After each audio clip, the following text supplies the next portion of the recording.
Welcome to Straight from the Muzzle, folks, where we are anything but straight. My name is Space. And I'm Bean. Welcome to our episode, which is about what today? Today, we are talking about body positivity. And we actually have talked about this before in the past on our old show for media. But we wanted to revisit it because it's been a couple of years and, it's kind of relevant. It's kind of relevant with what's going on. Everybody's got their quarantine gut going on. So, we just wanted to touch on it. For real. Like, if anyone out there says they haven't gained weight at all during this quarantine, I call bullshit. Liar. Lies. I've gained, let's see. My normal resting weight is like 340, which I know is, it's 330, which is not great for a 6'5" man. That would be considered as morbid obesity if you're my doctor, which I actually hate. When she writes me a prescription for something and it says morbid obesity, I'm just like, oh, gross. but I gained 20 extra pounds throughout the year because of the pandemic. Not forcefully, just kind of like, just did. It just happened. Now, I'm in the process of losing it. I have hit the 10-pound mark, so I'm now 340. I was 350. That took about a month to do. So there you go. There's a lot involved in it. Mm-hmm. Actually, not very much. My doctor's like, so the best thing for you to do would be to only eat 2 meals a day. Make sure they're protein based and not huge. So I eat breakfast, and then I can literally, I take phentermine. So I can literally now go from breakfast all the way from 7 a.m. to about 6 or 7 p.m. and then be ready for dinner, and then I'm good. Mm-hmm. So that's what I've been doing. So I've kind of gotten used to like not eating for like 6 or 8 hours in between meals. Yeah. At first it was really, really difficult, but now I'm just kind of like, whatever. It is what it is. It is. Coffee helps. It does. But then it also makes you poop as well. Pooping makes you lose weight, technically. Yeah, technically. I mean, sometimes I come out of the restroom and I'm just like, wow, I dropped like 5 pounds. Yep. I feel bad for the plumber. I actually plugged the toilet the other week. Oh, no. Yeah, shit happens. And I mean, literally, I call Felix. I'm like, I can't get the thing to unplug. It won't unplug. So like, I chance from one bathroom to the other to finish. And then I come out and he's like, I got it unstuck. And I'm like, how? I was plunging for like 5 minutes straight. So big boys, big poops. That's how God. it works. How was your Thanksgiving, by the way? Oh, my Thanksgiving was okay. It's like we didn't have a big family gathering, but Thanksgiving is my mom's birthday this year. And so her and my dad came over and we did a little gift exchange for her and that's what we did. And we still had a Thanksgiving dinner kind of thing, but just on a smaller scale since there was only like 5 of us. Nice. And these are people that I see regularly, so it didn't break any kind of quarantine rule or whatever for any trolls out there. Well, I'm sure they can go ahead and troll me then. Okay, so in Utah, they were basically saying it's best if you stick to a group of 10 or less. It would be best if it's within your own household. Now, we have literally almost like skipped every sort of family event, so we were just like, we're not going to do that for Thanksgiving. So we went to Felix's mom's, and his brother came from out of town. I won't say where. Definitely not Utah.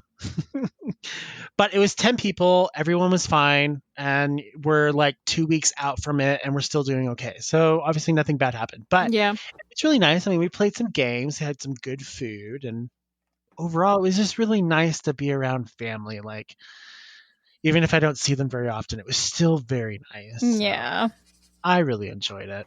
I'm glad you had a good time. Yeah, likewise.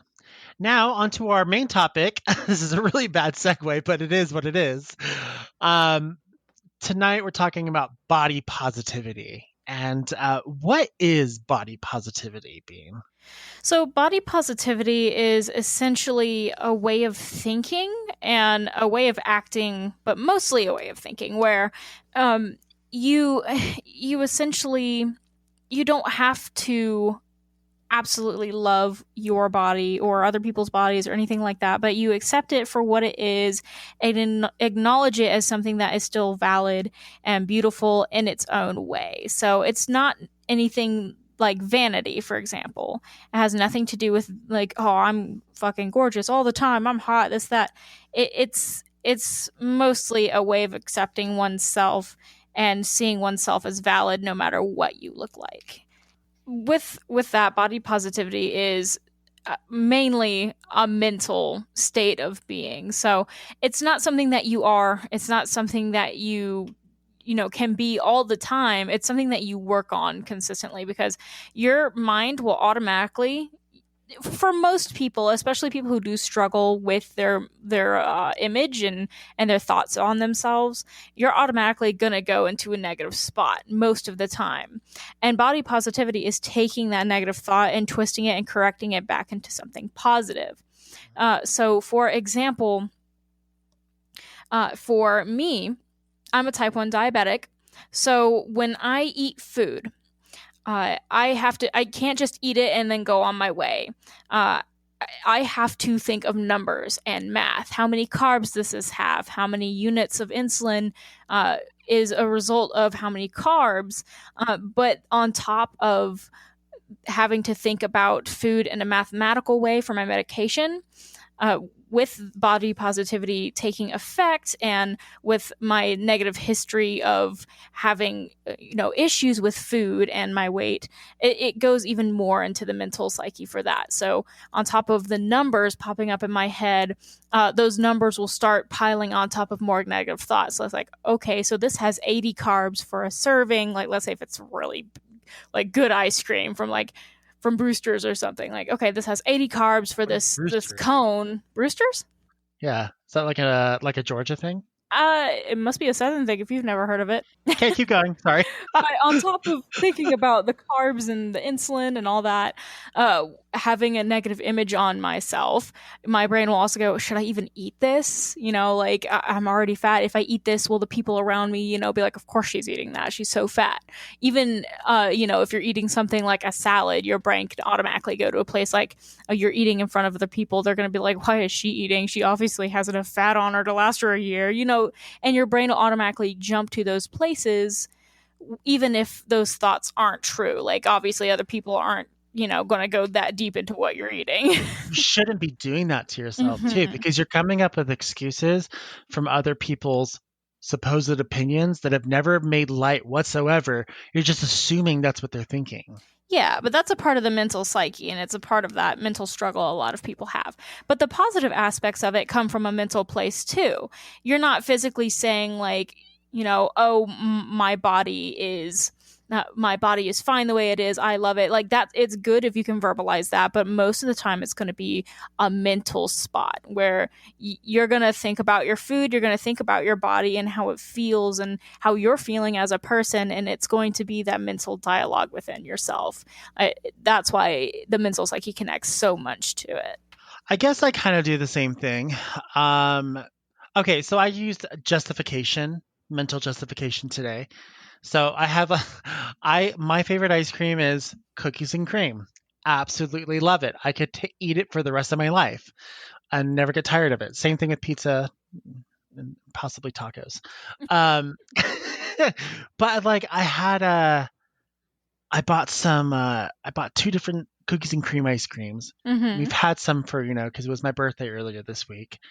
And then today, like I woke up around, I don't know, seven, no, about eight or nine. And after my husband left, I went into the freezer and I got the half-gallon ice cream, busted it out, started eating it, and I'm just like, this isn't good for you. You've lost 10 pounds and this is only going to add it just back. And then I'm thinking to myself, I'm like, but I want this and it feels good right now. And I'm okay with this because I'll deal with the consequence with it afterwards. So I kind of, I shamed myself a bit, but I came up with a plan already. I already knew that after that was over, I was going to readjust, well, I guess adjust it and be like, well, I'm going to drink water for the rest of the day, or I'm just going to eat less for the rest of the day. And that's what I did. I pretty much just ate less for the rest of the day. Yeah. And it's that important balance of, you can think and consider your health, but also understand that what you're doing does not make your body automatically an evil thing or make your body Yeah, a bad place to inhabit, because you're the only person who has to live with yourself for the rest of your life. So having to work on how you process things mentally when it comes to your body, your actions, what you eat, it's important to do. exactly. And with the mental psyche, you can do some bit of damage, which kind of brings us into our next little micro topic of body shaming. If your mental psyche takes over and really just decides to go down the negative route, body shaming comes into play, and that's not better than anything really else at that Mm-hmm. point. You're basically just going on this like downward spiral. Body shaming is, I would like to think, is a part of the mental psyche because it's something that you're doing not to yourself but also to others as well, and you're kind of doing it automatically or subconsciously, not realizing Mm-hmm. it. And it actually does a lot of damage, not just to your outward appearance in general, but like to how you think about things in general. Yeah, so it can apply to you thinking about yourself, and it can apply to how you think about others. Like, someone could be minding their business and walking across the street, and you can think, "Man, she really shouldn't be wearing that with how heavy she is." But then, that's a form of body shaming outwardly, but then there's inwardly, like let's say you're trying on a crop top, but you're overweight or you feel chubby or anything like that, and then you're like, "Man, I shouldn't wear this because I'm fat." Those are both forms of body shaming. Now, something I've been doing as of recent, and I don't know why didn't start doing this a long time ago, but like I find myself throughout the week shaming others, not verbally, not outwards, but just kind of like inside and be like, oh my God, you're right. That girl is way too huge to be wearing what she's wearing. But I catch myself saying that or thinking it, and I kind of like flip it. And I'm like, you know what? Kudos for her for having the courage and for having, that mental positivity to go out and do something like that. Gee, I wish I had Hmm. that. So you can put a spin on things. You just have to like, I think you need to catch yourself doing it first before you can really start to do something better with Yeah, it. and it's all about like it's not about, and some people feel bad after they say or think something like that, but it's never about your initial thought. It's about if you correct yourself or not. Because you can think something like, again, oh man, she's too big to be wearing that. But then if you catch yourself immediately and you're like, you know what? No, uh, that's wrong, and I shouldn't be thinking that way. Like, she can wear what she wants. Beauty is like a personal standard. There's no one way to think something is beautiful or attractive. So like, who am I to say this or that, the other about somebody else's outfit? So it's like, it's not about the first thought you have. It's about how you, I guess, think to correct, or because the first thought you have typically comes from a societal stance rather than a personal one. And you might think like, well, how is society doing this to me? Well, they're doing it to you actually in plain sight. You're just not realizing it. Let's take a really classic example. Beauty Mm-hmm. magazines. When was the last time you ever saw a fat chick on the cover? Probably never.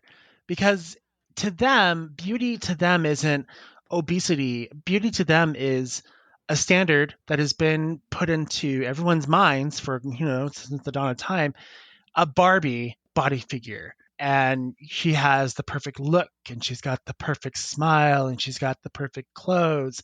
And that is a form of body shaming from a magazine standpoint. They may not be doing it like to hurt others, but they're creating this standard that is so unrealistic that it's shaming you and you don't even really think about it because you think yourself, oh, I need to be this because this is what they're telling me to Mm-hmm. be. So you're kind of like shaming yourself. They're shaming you too, and it's like this double shame, like almost like a two punch, and it sucks. That's an example of societal shame right there.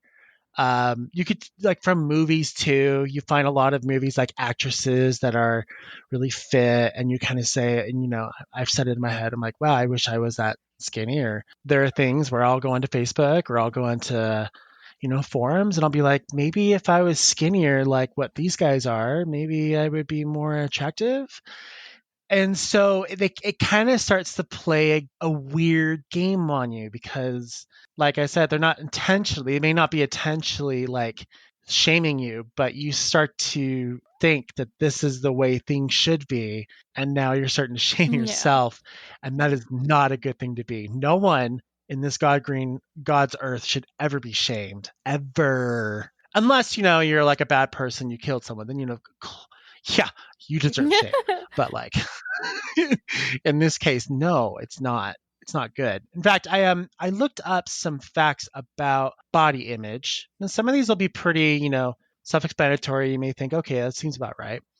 One of these facts is that 58% of college-aged girls feel pressured to be at a specific weight. I believe that. I remember my first year in college, I was forced to take a health class, and the teacher was very, very sexist and very biased towards thin women and would be very obvious about it. And, it's even in places like school where you don't realize that body shaming and societal standards are being put in place, but they definitely are, uh, put into place. Um, People who are unhappy with their bodies and don't seek healthy nutrition information may develop eating disorders. And eating disorders are unhealthy relationships with food that may include fasting, constant dieting, binging, or purging. Now, I'm a classic example of this. I fast. Sometimes I fast unintentionally. Sometimes I fast intentionally. Sometimes I skip meals, not while on a diet, but just in general, because I feel like if I don't skip a meal, I won't get to the weight that I need to be at. And I will start doing things like, you don't need that because it's not good for you. Don't eat that because it's going to add sugar and sugar is going to add fat and you're going to gain weight. And I do these little things to remind myself your goal is not to get fatter, your goal is to get skinnier. And that would be, I guess you could say a disorder, not a good one. I still actually am dealing with it too. Yeah, it's definitely a negative form, of a relationship with food, definitely, and with your body. And I personally struggled with an eating disorder for a couple of years, for a while, and it is difficult. And it stems from many different places. Everybody's experience is different. Everybody jumps into it from different places, but it definitely takes a toll on your body, and it it and being able to be relieved from such a thing, whether you get professional help or whether it's from help around you or anything like that, uh, it your life will definitely improve whether you lose the weight or not. Just being able to escape those ways of thinking, and whether it's as deep as having an eating disorder or whether it's simply having a more positive look on your body and what it does for you. Now, body shaming in general just doesn't apply to weight. A lot of people will connect it to that, will think it's all about health. It's also about yourself in general as well. You have to be happy with yourself. You have to be okay with yourself. Yeah, some examples are like the color of your skin, acne, your height, your breast size, your foot Age, size, literally anything like that. yeah, it's not just about weight, it's about pretty much everything. So all of this really connects to how you see yourself, whether, it's mentally or your outward appearance, and how it connects to body shaming and body positivity. And it's just and how to love yourself regardless of those things. Now we had a guest sometime last season, I believe. Was it last season? We had our trans and furry show. Was it Bubba King? Yeah, it was Mellow Moon Mutt. Yeah, yeah. And something to think about when it comes to body positivity is that it can come from a place of gender as well. And we want to acknowledge this because the furry fandom, which, is our demographic, has a lot of gender non-conforming people in it. And body positivity extends far beyond weight. Again, it could be anything from acne to height to anything like that. So it can apply to the trans struggle as well, the struggle with gender identity, the struggle with the changes your body goes through as you transition, overall, if you go through any kind of hormone therapy or anything like that. Uh, so there are a lot of different ways to start applying body positivity to your overall life and your lifestyle. I think I can speak some truth to this too because, like I said, I'm a big man, and so on a daily basis, I have to remind myself that I am beautiful and that I love myself and I love my curvy body. And the more I do that, the more I believe it. And then over time, I accept that. Loving yourself and loving your overall appearance, you don't necessarily have to like what you look like, but you need to love yourself as a person on the inside first, then on the outside. You really got to love yourself. So if you're a trans person, and let's say, we'll say I'm male, but I want to become female, or you want to become female, and you just see yourself and you hate your body, okay, I want you to just stop that, okay? You have the Stop. body. I know. Stop it. Like literally, you have the body you have now, okay? And you will transition eventually. But right now, you need to reassess everything, okay? Be a little bit more feminine if you want to. You can do the things that you want to do to transition, in time, but you need to really find yourself first. Make peace with your body. Then start doing the other things of transitioning when it comes to hormones. If you're going to go full on and actually have either, like implants put in, which I would love to have mine out. I think of them as implants, but they're not. Although, I wouldn't mind having some implants, going to be a little bit bustier, then I could really have like a good boob set. That'd be kind of nice. But and it just sounds stupid. I'm just going to reiterate it over and over again. You have to love yourself inside. Then you love yourself on the outside. Finding peace with your body as it changes, because your body is still your body as it continues to change. Yeah. And I don't love my boobs, but I don't mind them. At first, actually, I didn't like my man boobs. So with Kleinfelters, I will always have a pooched out tummy, and I will always have man boobs. It's just something that's part of the genetic disease that I don't have any control over.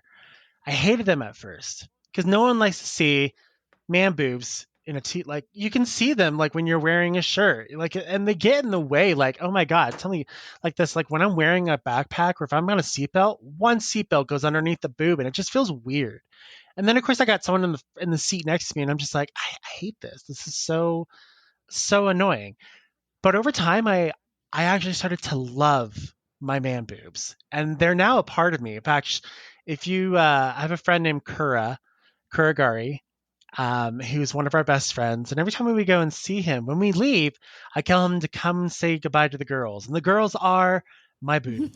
And he comes in and I squish them together and he just has that moment. And he has that moment with my boobs and his. It took a long time to get there, but I love them now. So I don't want to ever get rid of them because they're kind of a part of me. Really, they are. My tummy, the same way. I don't really love the fact that I have a huge tummy, but I don't mind that when I sit on the couch, I can prop my hands on top of it and have a great place to sit my hands. It's nice. It really little lap is. desk.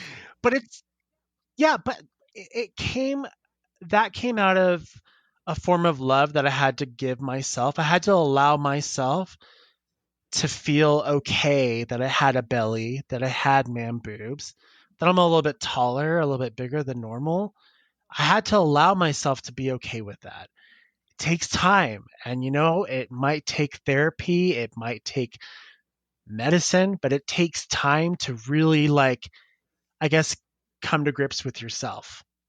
Loving yourself doesn't take a day or two, it takes weeks, months, years, a lifetime, really. And it takes a lot of different, I don't want to say like exercises or like mental exercises or activities and ways of Yeah. thinking. Like there's something that helped me a lot when when I was recovering from my eating disorder, and when I started to try to settle into the body that I had. Of course, you still have your goals of whatever improvements you want to make, but regardless of what you look like, your body has a purpose.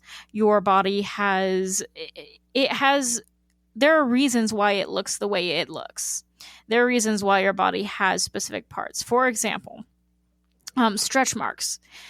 A lot of people hate their stretch marks. I'm one of those people.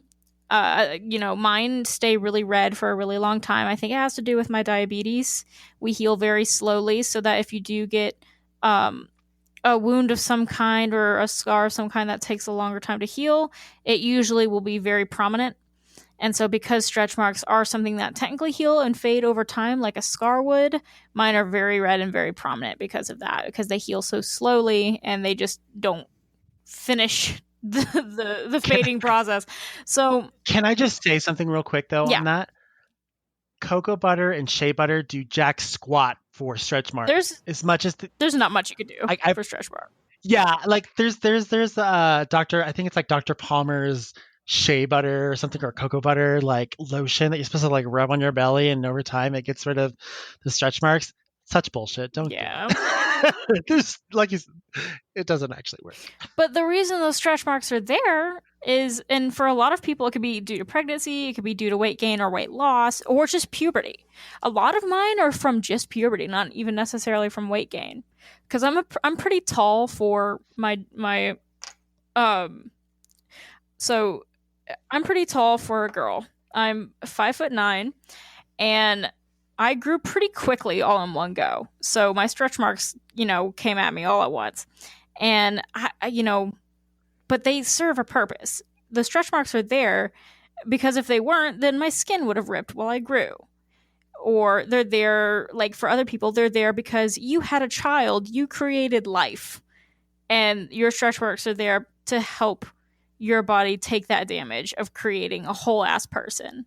Like, there are a lot of parts of your body that you hate that are there for a beautiful reason.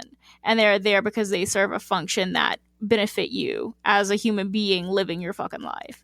So, thinking of your body as something that helps you live and helps you grow and get through what you need to get through, then if that's what helps by, I guess, in a way, anthropomorphizing your own body, then think of it that way because it's true. Hey, my boobs and my belly serve one purpose now: comedic relief. Not just for myself, but for others too. And I do it on a daily basis. People will be like, "That's like a good food." I'm like, "I know. Have you seen the baby I'm carrying right now? Like, it's huge, and it just makes my food baby even bigger and bigger." And I'll literally rub my belly as if I'm having like a child. But like, that's the kind of person I am now. I use my body and I use what I have, not necessarily to, I guess, deflect negativity from me, but more or less to just say, okay, well, I have this body. I accept it for what it is. Let's have fun with it. Mm-hmm. It makes other people awkward and uncomfortable. Yeah, that's their problem, not mine. I have made peace with my body and I am okay with it. Mm-hmm. Do you know when I get scared? This is so funny. Someone actually pointed this out to me, and I never realized it until this year. When I get scared, or when people get scared, what do you normally do with your hands when you get scared? You raise them. Okay, right? You would think. When I get scared, the first thing I do is I protect the girls by grabbing them. You grab your titties. I grab my boobs. Like I do it every time. I feel like, what are you doing? I'm like, protecting them. They're my babies. Come on. That's it's so funny that you say that because my cousin, hanging out with her tomorrow. My cousin has a nasty habit of flicking my boobs, and if you're not wearing a bra and it hits your nips, painful, painful. So now anytime she makes a quick movement, my hands automatically automatically cover Oh, my tits. oh my No, they cover god. my tits, just like what you would do. Just for anyone out there who wants to try and experiment on themselves, um, if you ever want to know how quickly you can get your nipple hard, just flick it, and within seconds, that thing will get so hard you could cut glass with it. Oh, this is off topic, but I have to say, I remember reading somewhere on the internet, so this might not be true because it came from the internet, but a dude sprayed a bunch of Axe body spray on one of his nipples, and then when he flicked the Axe body spray did something, like dried it up or something, and it like flew off of his body. No. Yeah, and it doesn't grow back. He's no Nip Steve now, like it's gone. God. So I know a lot of the topics we talk about, especially recently, haven't been fandom first. But surprisingly enough, body positivity does connect to the fandom pretty deeply. Mm-hmm. So this is a furry podcast, like first and foremost. A podcast or podcast? A podcast. Sorry, my mouth is so dry. I ate a persimmon, and them bitches make your mouth so dry. Really? What is that? Yeah, I do not like them. I tried one, it made my mouth dry, and I'm still recovering. So my friend Kura is obsessed with persimmons only because of Animal Crossing. They're nasty. Like they taste good, but they make your mouth dry. Anyways, fandom. This is a furry fandom podcast, and body positivity is something that I see in the fandom, whether they call it by that name or not. Now, as I mentioned earlier, I personally went through an eating disorder for a couple of years, and during that time, when it started, my persona, Rory, I know y'all call me Bean. I have two personas. Bean is just me in real life, while Rory is like my kind of what I wish I could be. And Rory was the one that came first. So at the time, I only had Rory, and she was a thinner bodied border collie dragon hybrid. And when I started having my eating disorder, she, that was her design. She was blue and gray and green, and she had horns and wings, and she was thin, even though I was not. And what did you say? That she's horny. Oh my God. You're grounded. Oh dear. And as I was trying to help myself get through this predicament I was in, I decided to change my persona's design to something that felt more me, because it felt like I was wearing like a mask. It didn't feel like she reflected who I was or who I wanted to be. Like, yeah, she was thinner than me. Yeah, she was, a cool species and things like that, but it still didn't feel right.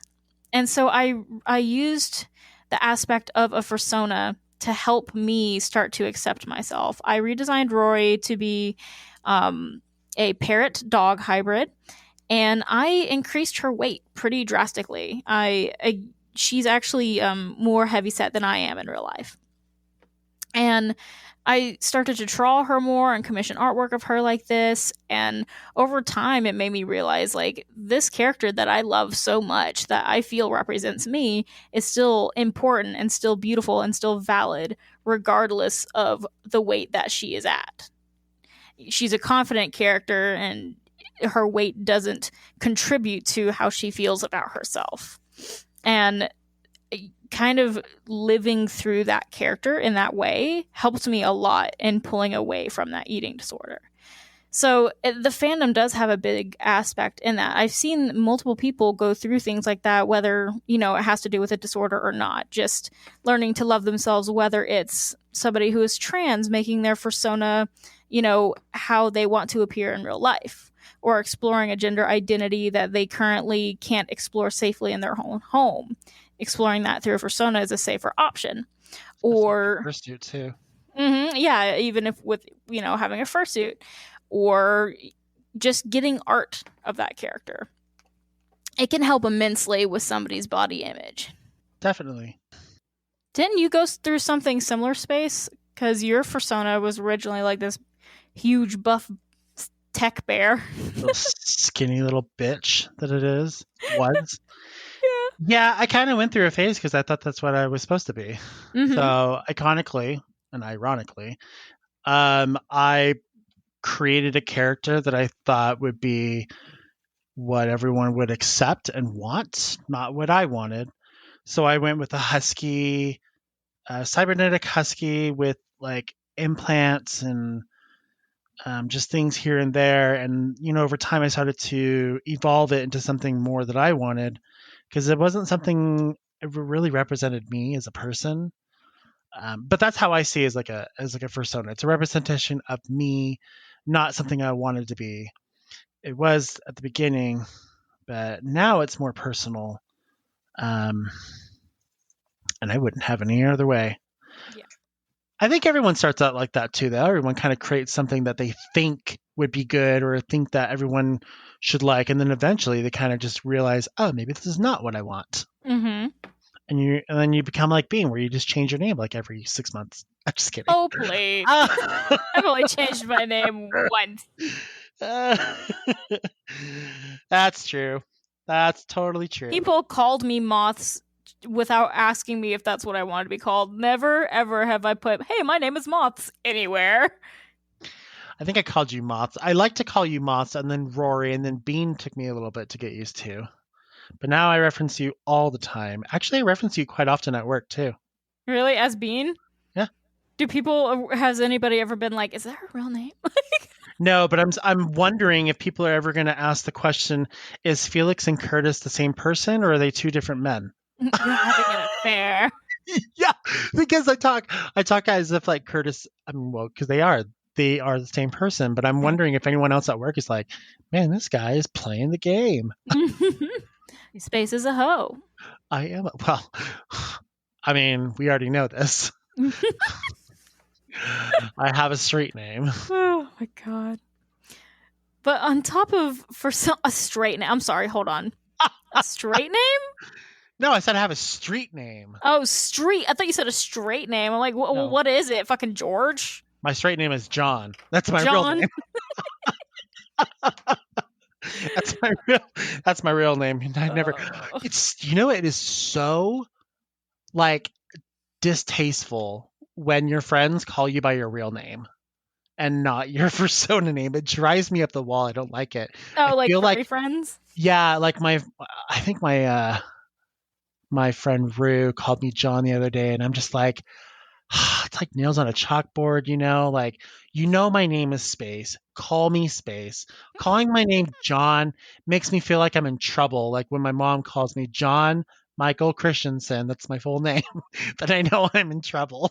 Oh my god. So when I hear my friends say it, I'm just like, oh, I'm in trouble. What did I do? I called you John once on our trip and I hated it, and you were like, no. And then I was like, okay.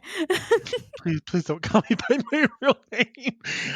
I mean, even if like we're in like public, if I ever came across the fan, I would want them to call me Space. I would feel more comfortable that way than calling them. I think I've referenced you once by your real name, and it just felt weird in my mouth, so I just kept calling you Bean forever then. And then people are like, what does Bean stand for? And I'm like, I don't know. I never questioned it. It's because Bean has a little bean sprout growing out of her head. She's got little toe beans. Oh my god. I'm gonna whirl into when we just talked about how personas can help a lot with body positivity and learning to love yourself and to set personal goals, but there are also some fandom subgroups that I think can tie into body positivity, but I want to mainly mention the differences. Wait, what subgroups would tie into body positivity? It connects to body positivity, but in a way that can be seen as a negative. Like the muscle furs? Yes, exactly. So there are subgroups of furry like muscle furs and fat furs, and neither of those things are bad. Okay, I just want to talk about how there's a difference between being body positive and applying that to your persona and being what some people would call a fat fur. A fat fur is usually a group of people who will fetishize plus-sized people and will fetishize bellies, usually in an unrealistic way, either through like inflation or stuffing or anything like that. So I just want to mention real quick here, since this is a furry-based podcast, that fat furs and muscle furs, or anything like that, any kind of subgroup that relates to body extremism, that isn't body positivity. That is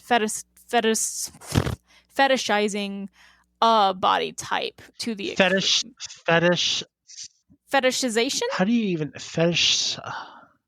Something like that. Fetish is no. It's almost. I want to say Shazam. That's what Shazam. Say. Now, this doesn't mean that you can't be a body positive person. Wow. That was an accidental pun. Yeah. Usually that's me that's Yeah, doing that. yeah. That doesn't mean you can't be a body positive person who is also a fatver. That. It doesn't mean you can't be both. There is just a big difference between the two that I wanted to bring up real quick. Something I've never really gotten into was like the macro micro furs. I don't get how that's. Different strokes for different folks. I suppose you're right. I don't. I'm not gonna say I don't like fat furs. It's just I just don't get it because they'll come up to you and some of them just don't understand social aspects of life and interaction, and they'll come up to you. And I had one friend that would like rub my belly, and then I'm just like, "What are you doing? That's not how you approach someone. You don't just go up to them and rub their belly. You wouldn't go up to a pregnant woman and say, oh, I can hear the baby on, like you just don't do I can that." hear the baby. It says "fuck you." I always felt like that was just so uncomfortable, and I would never do that to someone else. But I'm not gonna fetish shame someone for liking, plush or plus size people. I mean, that's not my thing, even though I'm plus size. It's not like I fetishize over that, but I did it. I said the word. Just remember that it's all about consent.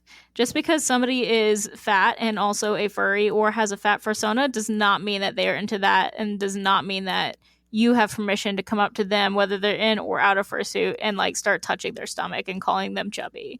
Even if it's online and you see a picture of, like, let's say a cute fursuiter, you don't have the right to go into their comments and be like, gee, such a cute tummy. Like, not everybody likes that. Make sure you realize No. that before you go around. And it could be very similar to going to somebody's selfie online and be like, oh man, you got fat tits. You know what I mean? Like, you're still fetishizing that person, even though it's a different form of fetish. I really hope that if I post a picture, you say that in one of my pictures. Oh my I would god. feel so honored if you did. Girl, you got Maybe fat on tits. Fur Affinity. Boy, you got fat tits. Yeah. Yeah, And I know I'm doing yeah. my job right, yo. Tell the girls I said hi. Do you want to know what their names are? Yes. Janet, Jackson. Oh my god. But they change. They change like on a daily basis. Sometimes they're different So you names. don't know which is which. Sometimes they're Jack and Jill. Sometimes they're Dolly Parton. It just depends on who has the biggest boobs. So I've they seen always recently. connect. They always connect, yeah, to the same person.